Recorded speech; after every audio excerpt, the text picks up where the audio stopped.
Abbiamo approvato un'importantissima legge che riguarda l'artigianato, un settore trainante, la spina dorsale dell'economia veneta. Abbiamo fatto in modo attraverso questa legge innovativa di garantire maggiore competitività alle nostre imprese artigiane, creando le condizioni perché si possa combattere quella burocrazia che fa perdere troppo tempo ai nostri artigiani, ai nostri piccoli imprenditori, tempo che deve essere dedicato invece per garantire maggiore competitività alla propria impresa. Quello che abbiamo approvato non ha nulla a che vedere con i provvedimenti approvati in questi giorni a livello nazionale, parlo del decreto dignità e del reddito di cittadinanza, che vanno in direzione diametralmente opposta a quello che abbiamo fatto oggi.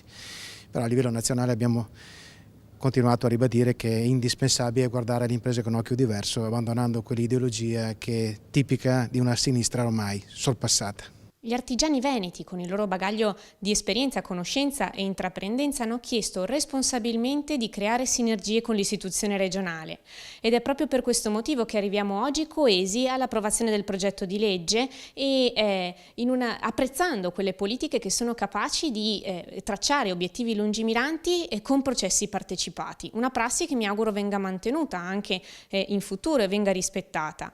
Ed è proprio perché teniamo particolarmente e crediamo negli obiettivi che sono stati posti da questa legge che andremo a monitorare attentamente la sua applicazione.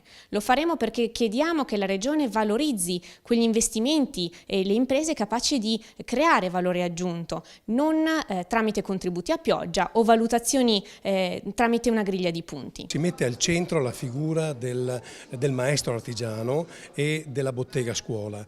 Questo è un passaggio importante perché consente alle nuove generazioni di poter continuare il lavoro dei padri. L'altro tema è che noi mettiamo a sistema il mondo dell'impresa, il mondo delle istituzioni e il mondo dell'università. Ricordo anche che c'è una dotazione finanziaria di 20 milioni di euro, tutti dedicati esclusivamente agli artigiani. La soddisfazione poi enorme di vedere tutti i gruppi rappresentati in Consiglio che hanno condiviso questa legge ed è un segnale culturale straordinario del fatto che la nostra Regione vede nell'artigiano una figura centrale della nostra economia.